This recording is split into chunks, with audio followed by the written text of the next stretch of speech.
The northern lights danced across the Alaskan sky as Jack Miller finished his evening work in the greenhouse. At 35, Jack had found peace in this remote research station, far from the noise of cities and painful memories of his past.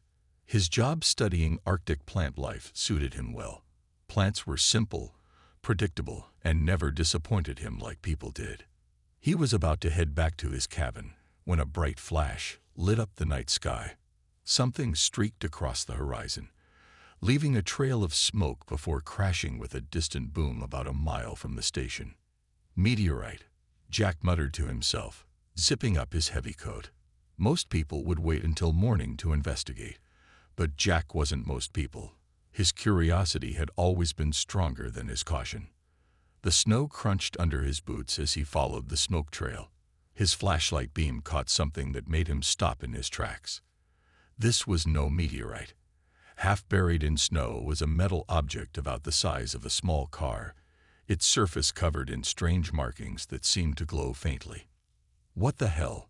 Jack whispered, approaching carefully. A section of the object had split open, revealing it was hollow inside. A spacecraft. It had to be. Nothing made on Earth looked like this. A soft moan came from inside. Heart pounding. Jack peered in. His light fell on a figure lying amid twisted metal and blinking controls. It looked almost human, but not quite. The being had purple skin that shimmered like mother of pearl, and instead of hair, delicate feather-like strands moved gently on her head. The alien's eyes opened, large silver orbs without pupils, and fixed on Jack. She tried to move but winced in pain. "Don't move," Jack said, knowing she probably couldn't understand him. "You're hurt." To his surprise, the alien reached for a small device near her hand. When she spoke, the device lit up and translated her words into English. "Help, please. They will find me." Jack had a choice to make. Every movie he'd ever seen warned against bringing unknown aliens home. But as a scientist and a human being, he couldn't leave an injured creature to freeze. "I'll help you," he said, carefully helping her out of the craft. She was lighter than she looked, her body warm despite the freezing temperature. Jack carried her back to his cabin, laid her on his bed, and treated her visible injuries, cuts and bruises that oozed bluish liquid instead of red blood. Over the next few days, as the alien recovered, she introduced herself as Zara from a planet called Lyrista in the Andromeda galaxy. Her translator device helped them communicate. "Why did you come to Earth?" Jack asked as he changed the bandage on her arm. Zara's silver eyes darkened. "I was running away. My world was attacked by the Vraks, a species that believes all others are beneath them. They've been hunting down my people across the galaxy. And they're chasing you specifically." Zara looked away. "It was important on my world. That's all I can say now." At night, Jack would find her staring at the stars through his cabin window, her feathery hair moving in response to her emotions, drooping when she was sad, standing tall when alarmed. Jack noticed she checked a small device constantly, her fingers trembling slightly each time. "What are you looking for?" he finally asked. "Signs of pursuit," she admitted. "The Vraks are methodical. They don't give up." Jack should have been frightened by the idea of dangerous aliens tracking Zara to Earth. Instead, he felt a strange protectiveness toward this alien visitor. It had been years since he'd felt needed by anyone. One night, as they sat by the fire, Zara studied Jack's face. "Why do you help me? Your kind doesn't know about aliens. Most humans would fear me." Jack thought for a moment. Maybe I've been alone too long. Or maybe, he smiled slightly, maybe I just like having someone to talk to, even if they're purple and from another galaxy. Zara's feathery hair lifted in what Jack had come to recognize as her version of a smile. Neither realized then how their lives were about to change forever. 2 weeks passed since Zara crashed on Earth. Jack had grown used to her presence in his small cabin. He found himself smiling more, talking more. Having someone to share meals with made the long Alaskan nights less lonely. One morning, Jack returned from checking his research equipment to find Zara hunched over her devices, her feathery hair standing straight up in alarm. "What's wrong?" he asked, stomping snow from his boots. Zara's fingers moved quickly over a glowing screen. "They're here," she whispered. "The Vraks. They've entered your solar system." Jack felt a chill that had nothing to do with the winter air. "How many? How close?" "3 ships. They'll reach Earth in days." Zora's silver eyes seemed to shine brighter with fear. "I need to leave. If they find me here, they'll hurt you too." Jack shook his head. "Your ship is wrecked. Where would you go?" Zora paced the small room, her feathery hair trembling. Suddenly, she stopped and turned to Jack. "There might be a way," she said slowly. "A way for me to stay safely."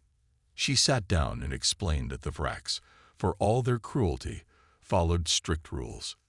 Their code of conquest says they cannot harm beings with legal protection.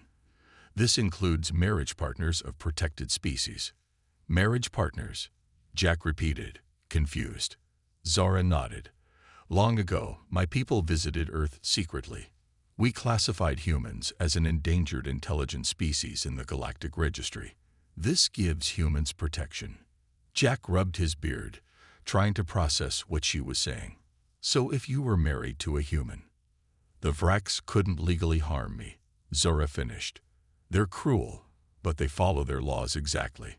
Breaking them would bring punishment from their own leaders." Jack stared at her as understanding dawned. "You want to marry me?"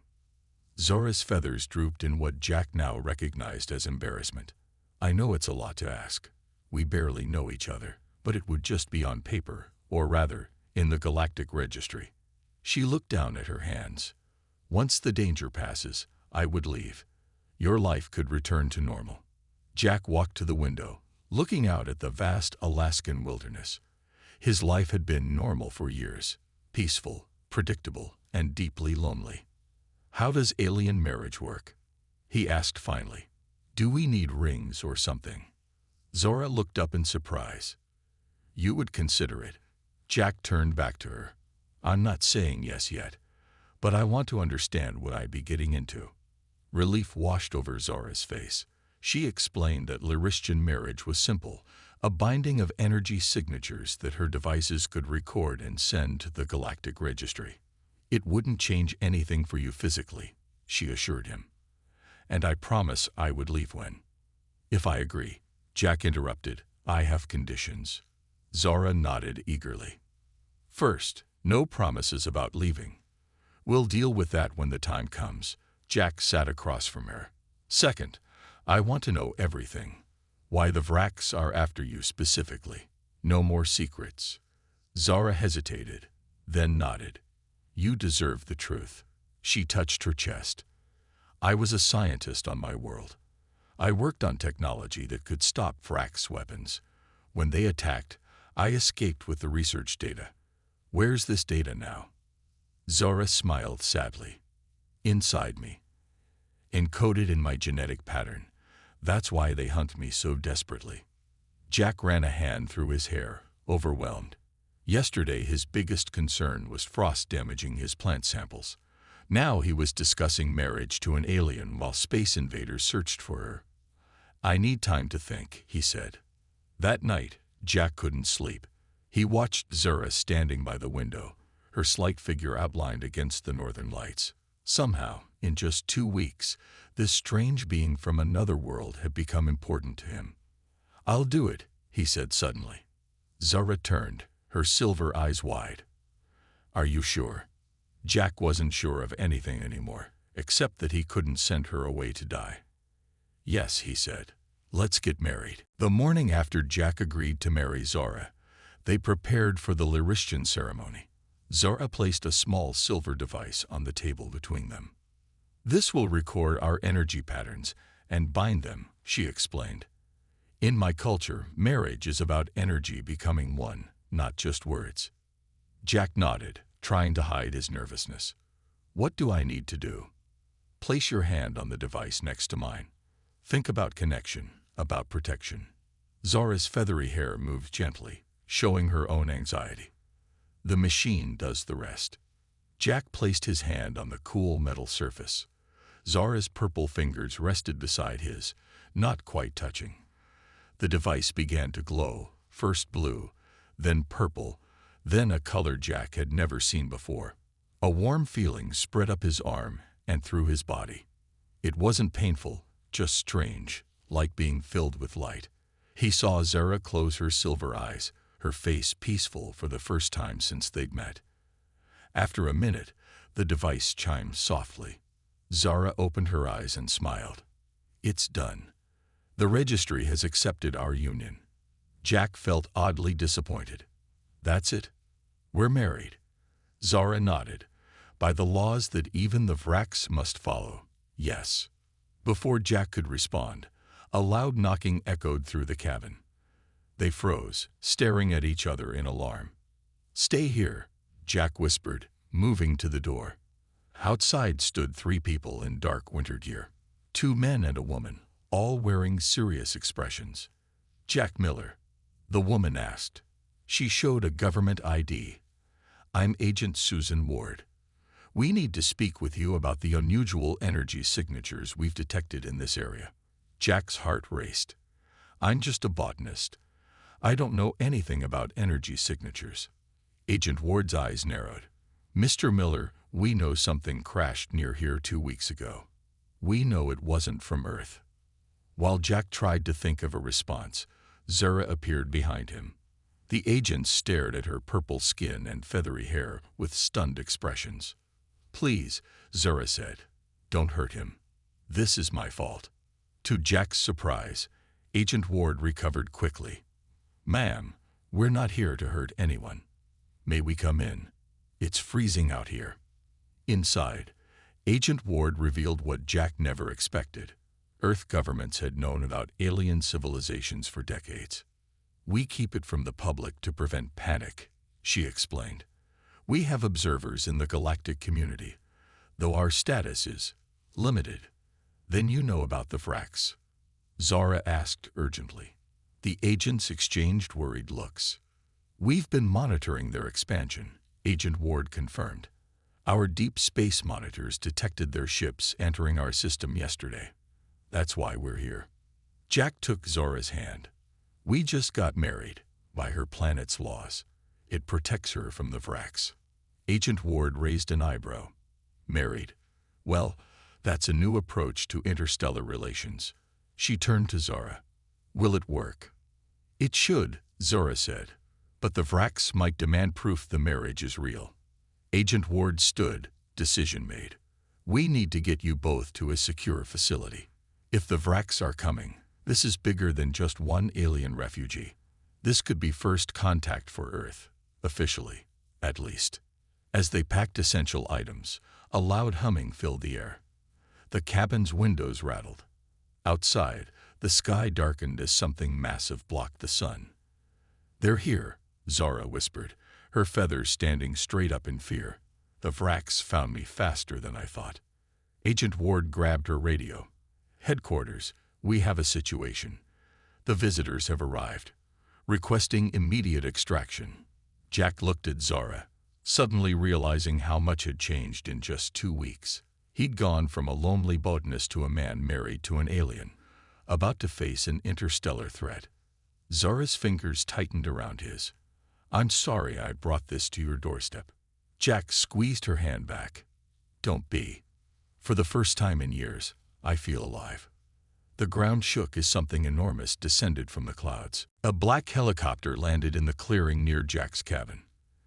Agent Ward rushed Jack and Zara through the swirling snow, her team scanning the skies nervously. Move quickly, she shouted over the roar of the helicopter and the deeper rumble from above.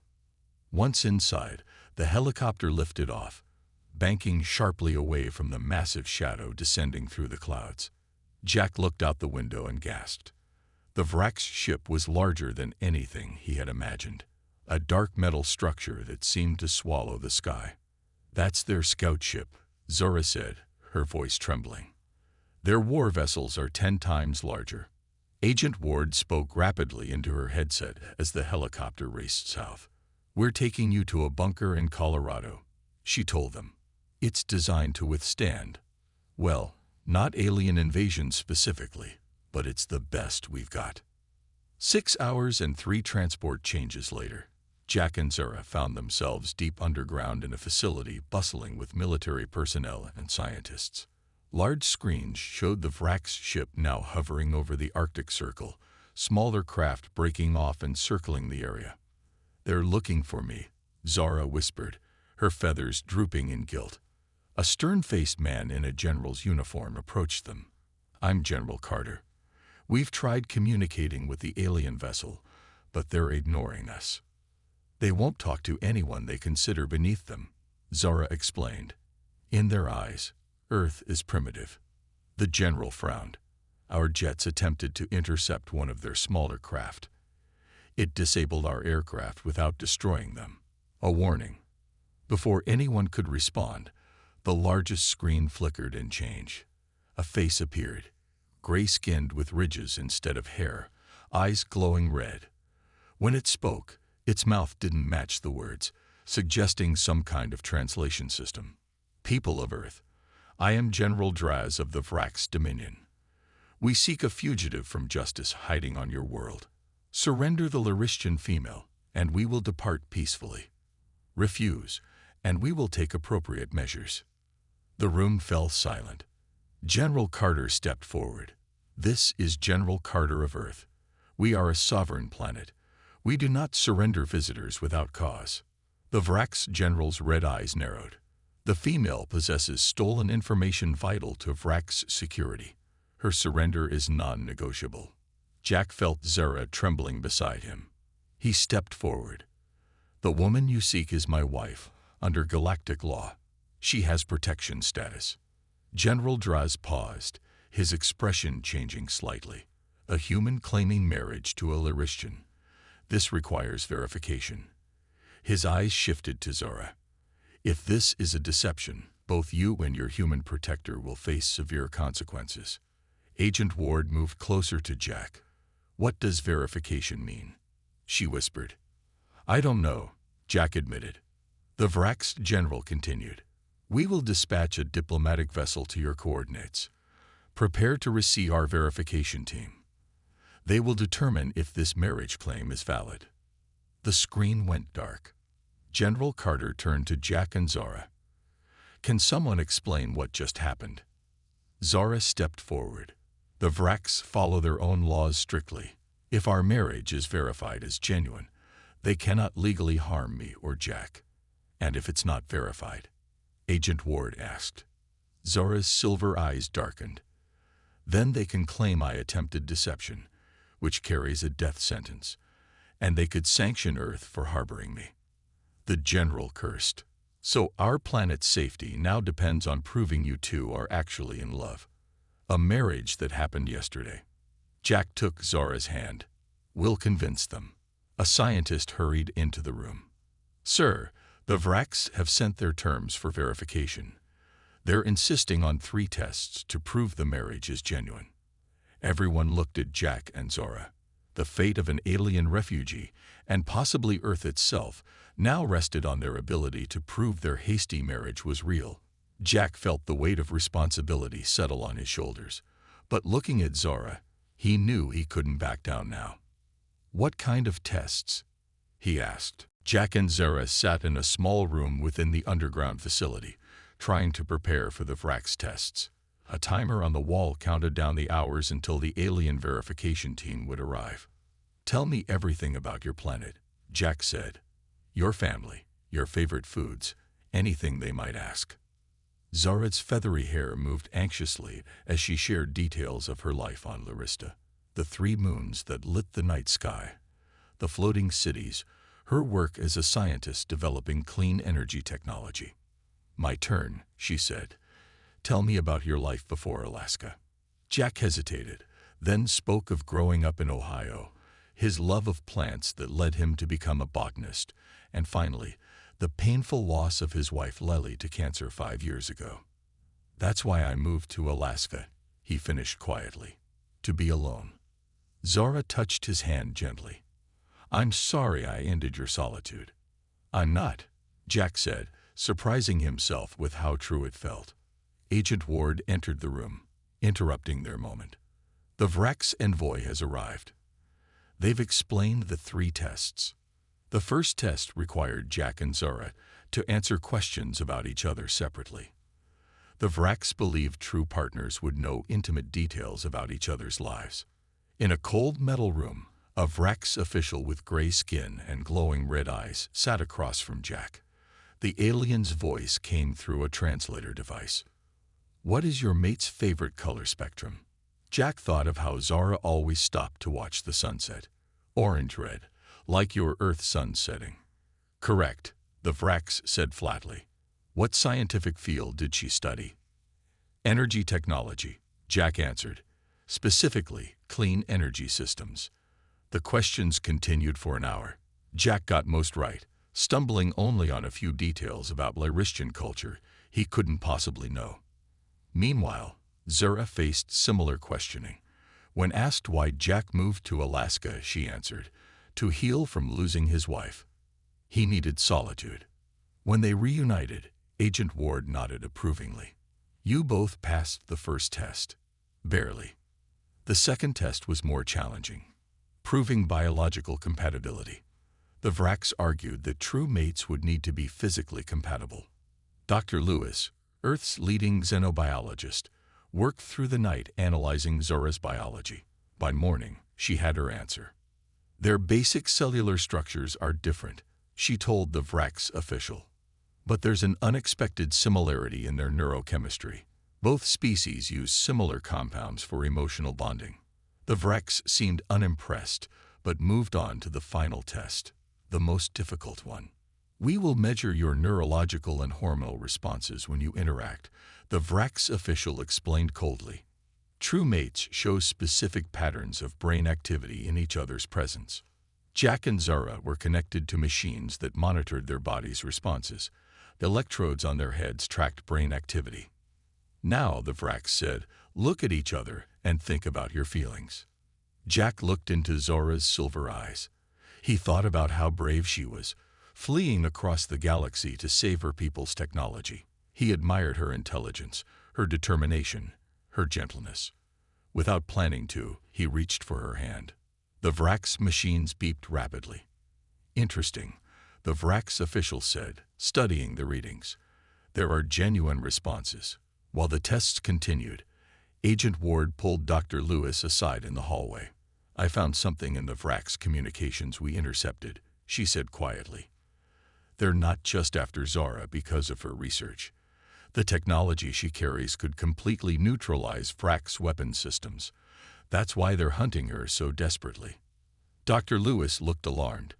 "Does she know how important her research is?" "I think she does," Agent Ward replied. "And I think we need to make sure she stays protected, for her sake and ours."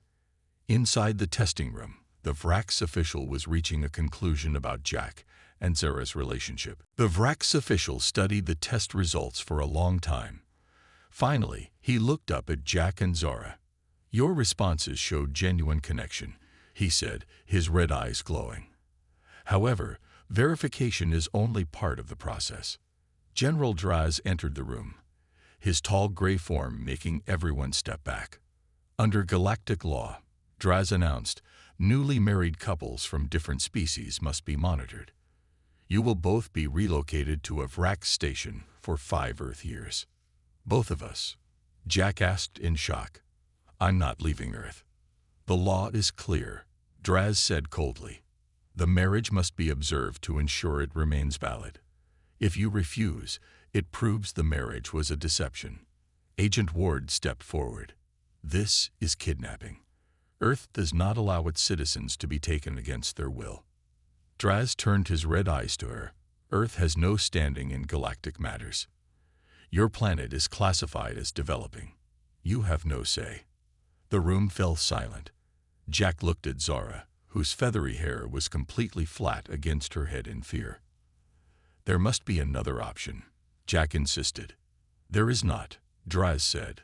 "Prepare for transport in 1 Earth hour." After the Vrax left the room, Agent Ward pulled Jack and Zara aside. We need to know exactly what research Zora carries, she whispered. Our intercepted communications suggest it's more important than you've told us. Zora looked down. I wasn't completely honest, she admitted. The technology isn't just clean energy. It creates a field that disrupts Vrak's weapon systems. That's why they want you so badly, Jack realized. Zora nodded. My people were developing it secretly. When the Vraks attacked, I escaped with the key formulas encoded in my genetic pattern. The marriage tests were more than verification. They were scanning me deeply. Agent Ward's eyes widened. They know you have it. Yes, Zora said. That's why they want to take us to their station. Not to monitor our marriage, but to extract the information from me. Once they have it, they'll kill us both. Jack felt cold fear run down his spine.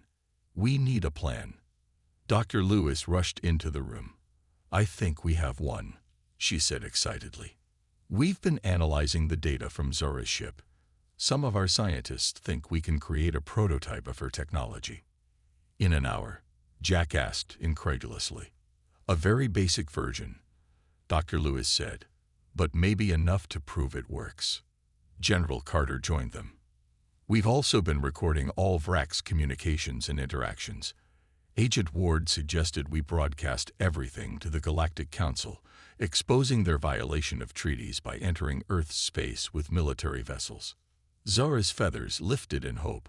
The Council would intervene. The Vraks fear Council sanctions. For the next 40 minutes, Earth scientists worked frantically with Zora to build a small prototype based on her descriptions. At the same time, communication specialists prepared to broadcast all records of Vrak's actions to coordinates Zora provided. As the hour deadline approached, General Draz returned with armed Vrak's guards. Time to depart, he said. Come with us now. Jack stood protectively beside Zora. Before we go, we want to show you something. Dr. Lewis activated the small device they had built. A faint blue field surrounded it. Point your weapon at it, Zora challenged Draz. Suspicious but curious, Draz signaled one of his guards. The guard aimed his weapon at the device and fired. Nothing happened. The weapon made a clicking sound but produced no energy blast. Draz's red eyes widened in shock. That's just a prototype, Zora said confidently. Built in under an hour with Earth's limited technology. Imagine what the full version can do. General Carter stepped forward. We've also been broadcasting all your actions here to the Galactic Council. Your treaty violations are now public knowledge. For the first time, Draz looked uncertain. He touched a device on his wrist, listening to something through an earpiece. The Council is demanding we withdraw from Earth space immediately, he said, his voice tight with anger. This is not over. As the Vraks prepared to leave, Jack squeezed Zora's hand. They had won this battle, but both knew the war was far from over. 3 months after the Vraks departed Earth, Jack stood on the observation deck of the newly built Earth Larishan Cooperative Center. Through the large windows, he watched scientists from both worlds working together on Zora's technology. The Galactic Council had imposed heavy sanctions on the Vraks for their treaty violations. More importantly, Earth had been granted improved status in the galactic community.